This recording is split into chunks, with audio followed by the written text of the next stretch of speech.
The secret to living fully. Think about death. I know that sounds backwards, but psychologists discovered something wild. Almost everything you do, chasing success, obsessing over health, building a legacy, is actually a defense mechanism against mortality.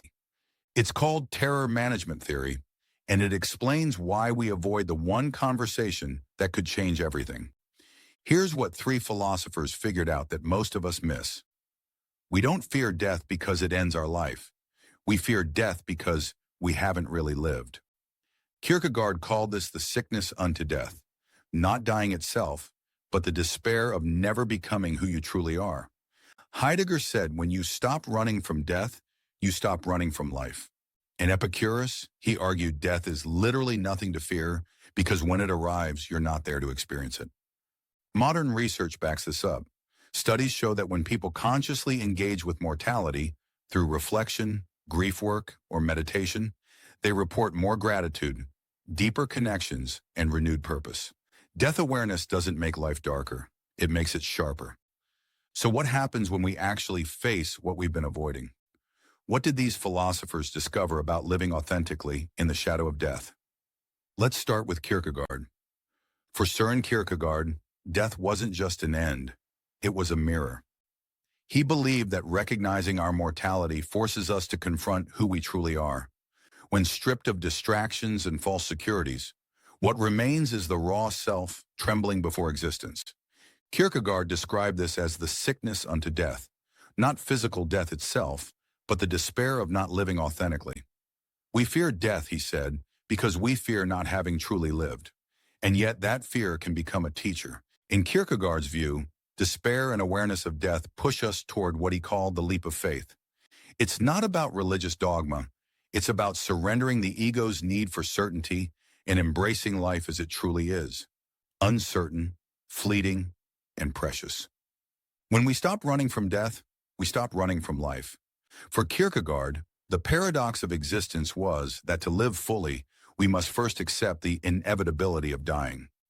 If Kierkegaard gave us the emotional intensity of facing death, Martin Heidegger gave us the structure. In Being and Time, Heidegger described death as the most personal possibility, the event that no one can take from us or do for us. It defines the boundaries of existence. He coined the term being toward death. That doesn't mean obsessing over death or morbid fixation. It means living with the clear, embodied awareness that life is temporary. When we live with that awareness, every moment sharpens. The trivial fades. The authentic emerges.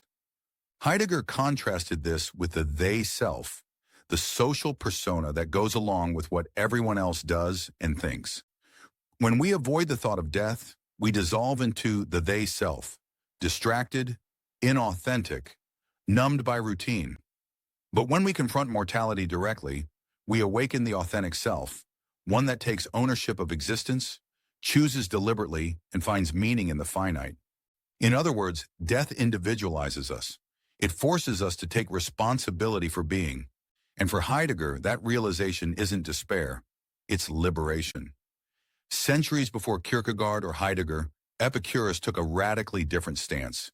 He argued that death is nothing to fear because it's nothing at all.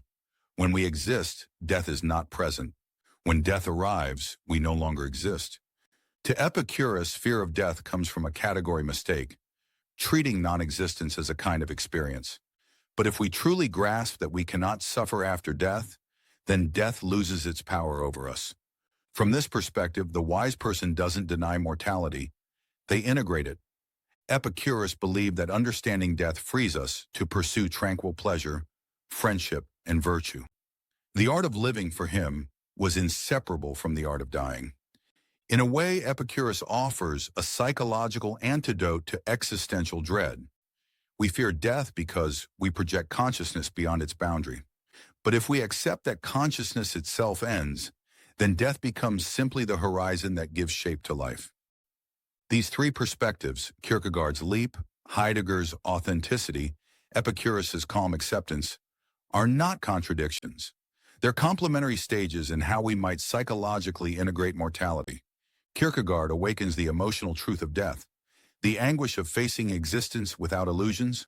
Heidegger structures the ontological truth.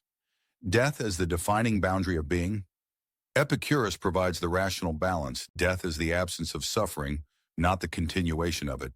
Together they form a kind of existential education, not to make us comfortable with dying, but to make us fully alive while we can still live. Modern psychology is beginning to rediscover this insight. Studies on death awareness show that when people consciously engage with mortality, through reflection, meditation, or grief work, they often report greater gratitude, deeper connection, and renewed purpose. It's as though the proximity of death reorders our values, reminding us what truly matters. This brings us to an important question. If death awareness is so transformative, why do we avoid it? Much of modern culture treats death as failure. We hide it behind hospital curtains and euphemisms. Children rarely see it. Adults rarely talk about it. As a result, when death comes close, through illness, loss, or global crisis, we're unprepared. Scholars now argue for death education, not as morbidity, but as existential literacy. If we can teach emotional intelligence and mindfulness, why not mortality awareness? Kierkegaard might say this is how we confront despair before it consumes us. Heidegger would call it reclaiming authenticity. Epicurus would simply say it's how we stop living in fear. Death education, reframed existentially, isn't about learning how to die. It's about learning how to live with the fact that we will die. To see finitude not as punishment, but as the condition that makes life meaningful. Here's the paradox at the heart of it all. We can't psychologically tolerate constant awareness of death, but we can't live meaningfully without some awareness of it. Too much denial, and life becomes shallow. Too much fixation, and life becomes paralyzing. The balance lies in what philosophers and therapists alike call existential integration, the capacity to hold death in consciousness without despair. It's the quiet understanding that everything ends and therefore everything matters. From this stance, grief becomes not just pain, but participation, a testament that we have loved deeply.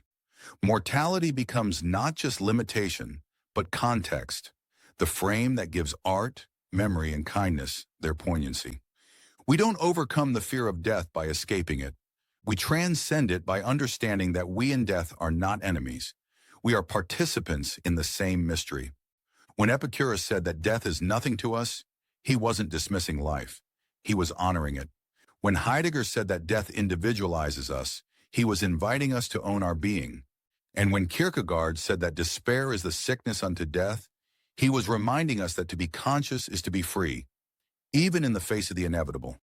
In the end, these are not philosophies of dying.